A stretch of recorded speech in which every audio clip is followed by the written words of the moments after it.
يا صباح الخير، يا صباح الجمال، يا صباح الهنا على أجمل متابعين. حبايبي وحشتوني جدا جدا من آخر فيديو. يلا بينا كده. أول حاجة هنصلي على الحبيب عليه أفضل الصلاة والسلام. النهاردة بقى جايالكوا كده بفيديو جديد إن شاء الله يا حبايبي، هيعجبكوا كده ويبقى خفيف على قلبكم. بس يا حبايبي ما تنسوش لو أول مرة تشوفوني اعملوا اشتراك في القناة وفعلوا الجرس للكل عشان يوصلكوا كل الفيديوهات الجديدة. يلا بقى حطوا لايك للفيديو. هنعمل ايه النهاردة؟ هنعمل سمك بولتي. عشقي بعشقه بحبه جدا جدا جدا جدا. من عشاق السمك، يعني ممكن اكله كده ايه. لو قلتلكوا كل يوم هتقولوا بتكذب، بس بجد بحب السمك روحي فيه. المهم يا حبايبي، هنعمل ايه بقى دلوقتي؟ التتبيلة اللي كلنا عارفينها: توم وكمون وشطة وكزبرة وملح. وطبعا حطيت ليمون. طبعا انتوا عارفين ان السمك بيحب الليمون الكتير، فبحاول على قد ما اقدر ان انا احط ليمون كتير، يعني ايه، عشان يبقى حلو كمان. المهم بقى ايه، هنا انا قلت احشيه، اتبله يعني. حلوة احشيه دي، ها. كأنه محشي يعني. احشيه انا اتبله. فهنا انا خلصت خلاص، واللي اتبقى رحت حاطاه كده من فوق مع عصرة ليمونة عشان يبقى ايه متحيق كويس. سبته بقى يتحيق كده براحته مع نفسه. طبعا انا ولا بحطه في تلاجة ولا بسيبه حبة كتار، هي ساعة وبشتغل فيه على طول. قلت عقبال ما يتحيق شوية اعمل طبق السلطة الجامد اللي كلنا بنحبه. البتاعة دي انا معرفش هي اسمها كابوتشا، في ناس يقولوا بروكلي، ما علينا ايا كان اسمها، انا بحبها قوي في السلطة، بتبقى حلوة. والاهم منها انا بحب السلطه اللي فيها الجرجير. يا جماعه انا عايزاكم تجربوها، لاني الجرجير بجد في السلطه بيبقى احسن بالنسبه لي انا من الخضره، يعني من البقدونس والكلام ده. عايزه اقول لكم بقى ان قرن الفلفل ده خلى السلطه مولعه نار، لدرجه ان انا بقيت وانا باكل كده بطلع الفلفل منه، مع ان انا بحب السلطه اللي فيها فلفل او فيها شطه، بس كانت حراقه جدا. وطبعا الواحد لما بيكون بياكل بيبقى ايه، مش عارف ياكل ولا يركز ان هو يطلع حاجة حراقة كده، فاهمني؟ فبتبقى حاجة تضايق، بس كانت حراقة قوي قوي. هو قرن واحد حطيت نصه خلاها مولعة نار. المهم انا هنا مجهزة طماطمتين، وقلت خيارة واحدة كفاية لان بتقعد عندي باليومين في التلاجة. ما بتتاكلش، يعني عندي عيالي ما بيحبوش السلطة قوي، يعني يميلوا للمخللات. بيجوا عند الحاجة المفيدة اللي هي هتفيدهم وما بياكلوهاش، خايبين والله العظيم، عيال هبل قوي، بكرة يعرفوا بقى.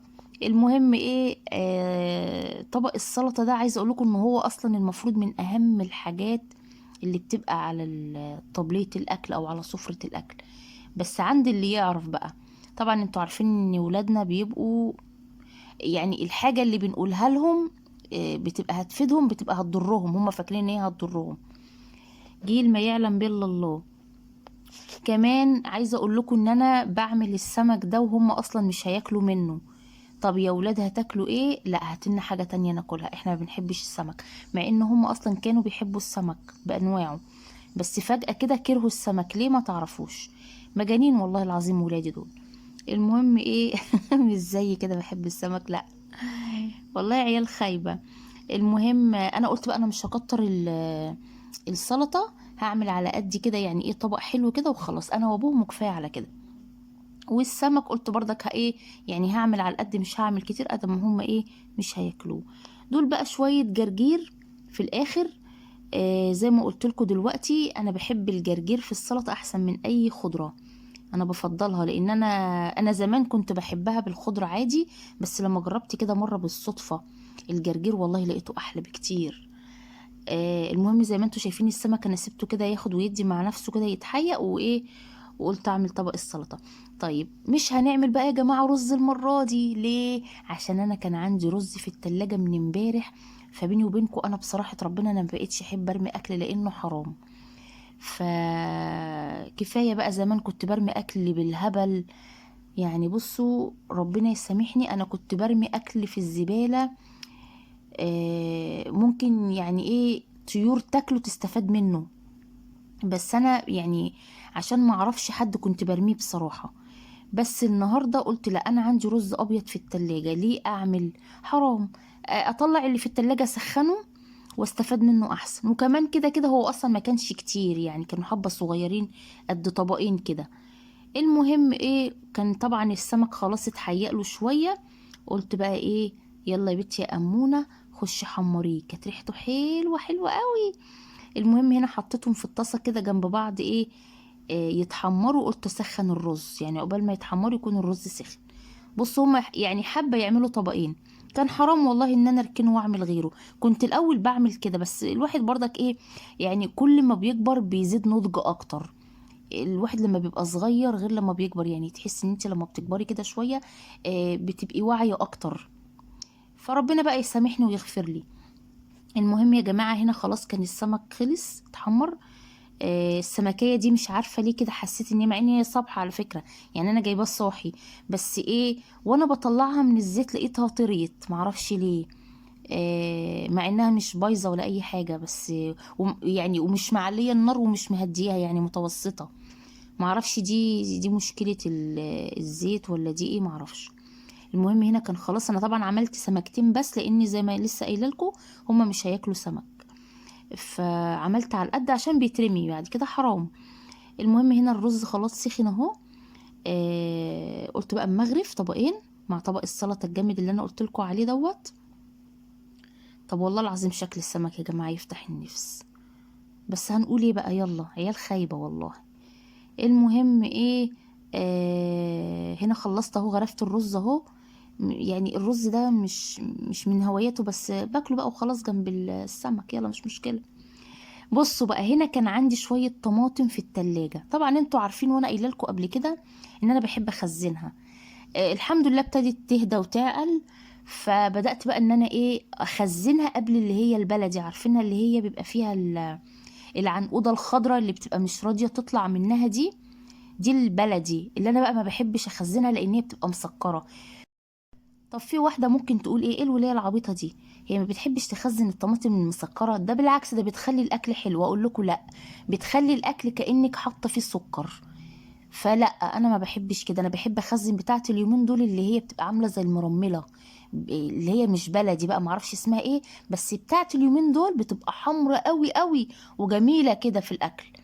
فقلت بقى ايه اخزن كده شويه لحد ما ايه الاقي الفريزر اتملى. يعني انا عامله كده رف في الفريزر، هو رفين، عامله رف كده للطماطم. بس فهنا انا ضربتها بالهاند بلندر، مرضتش احطها طبعا في الخلاط لان دوشه ودربكه على الفاضي ملهاش اي لازمه. طيب هتقولي لي الهاند بلندر ما بيضربهاش كويس ولا بينعمها؟ اقول لكم هو ايه، هي اصلا بتبقى مسلوقه، يعني بتبقى ايه مش مستحمله. فانا ايه ادام سلقاها لما بدوس عليها بايدي كده زي ما انتم ما شفتوا وهي بتتعصر معايا يعني. بصوا بقى كميه القشر عامله ازاي، في ناس ما بتصفهاش. طب هل القشر ده احنا ينفع ناكله؟ لا، فعشان كده انا بصراحه بحب اصفيها. هتقولي لي طب انت لو ضربتيها في الخلاط طب ما هي مش هتنزل كل القشر ده؟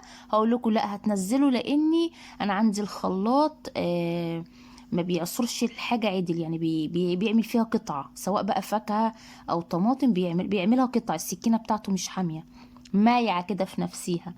فايه بعصرها كده زي ما انتم ما شفتوا، بصفيها وبعبيها في اكياس. بس كده. المهم بقى ايه، هنا كنت خلصت اهو. طبعا هي عملت معايا الشويه دول حوالي 3 اكياس بس، لان طبعا زي ما انتم ما شفتوا نزل منها كميه قشر مش طبيعيه يعني. بس لا، انا ما عنديش استعداد ان انا عشان اعمل كتير يعني اقول ايه لا مثلا ده اعملها زي ما هي، لا ما ينفعش طبعا. وبعدين خلي بالكم طعم الاكل مش حلو بجد. الطماطم اللي بتبقى محطوطه بقشرها دي بتخلي طعم الاكل مش حلو.